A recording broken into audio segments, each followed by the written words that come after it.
तर मित्रांनो, हा व्हिडिओ खास तुमच्यासाठी आहे. हे व्हिडिओ मी लाईक साठी फॉलो साठी नाही करत आहे.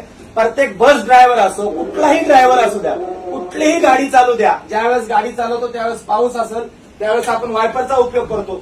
पण वायपर चालून सध्या आतून जे पांढरं पडतं ना, त्याच्यामुळे आपल्याला काही दिसत नाही, दव पडतं दव. तर मित्रांनो, त्याच्यासाठी एक खास उपाय तुम्हाला सांगतो, नक्कीच करून बघा. केल्याच्या नंतर माझ्या व्हिडिओला कमेंट करा. मित्रांनो, असा एक कपडा घ्यायचा. असा कपडा घेतल्याच्या नंतर या कपड्यावर काय करायचं, एक शॅम्पूची पुडी घ्यायची, कुठली बी शॅम्पू घ्या, आणि ही शॅम्पू थोडीशी अशी टाकायची. बघा हे बघा, ही अशी टाकायची, पूर्ण शॅम्पू टाकून द्यायची. हे असं शॅम्पू टाकल्याच्या नंतर थोडस एक पाणी, एक 4 थेंब पाणी मारायचं त्याच्यावर. हे बघा, असं हातावर घ्यायचं पाणी आणि थोडंसं मारायचं नॉर्मल, बस. आणि नॉर्मल पाणी मारल्याच्या नंतर आणून हे बघा, ही अशी घडी करायची, थोडस याला मिक्स करायचं, थोडस शॅम्पूला. हे शॅम्पूला मिक्स केल्याच्या नंतर हे बघा, आणि अशीच काचावर मारायची. हे बघा, असा पांढरा दिसेल. तुम्ही म्हणसाल याच्यावर पाणी मारून धुवून टाकू की काय, धुयायचं नाही मित्रांनो. हे काचावर असं पांढरं मारल्याच्या नंतर हे बघा, हे लगेच 2 मिनिटात हडकून जातं. मित्रांनो, मी लाईक साठी नाही करत, हे तुम्ही करून बघा.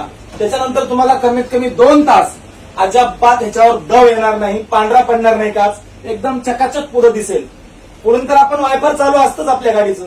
मित्रांनो बघा, हे पूर्ण गेलं का, हे बघा पूर्ण जाते निघून. आता 1 मिनिट थांबा, पूर्ण हे पांढरा कलर निघून जाईल आणि ह्या काचावर एकदम चकाचक दिसेल आणि दव हे येणारच नाही. प्रत्येक ड्रायव्हरसाठी आपल्याला पुढे खड्डे असतात, पावसात दिसत नाही, ह्यासाठी हा व्हिडिओ बनवते.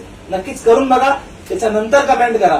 लाईक कमेंटसाठी हा व्हिडिओ नाही, प्रत्येक ड्रायव्हर भावापर्यंत शेअर झाला पाहिजे, ह्यासाठी व्हिडिओ बनवलेला आहे.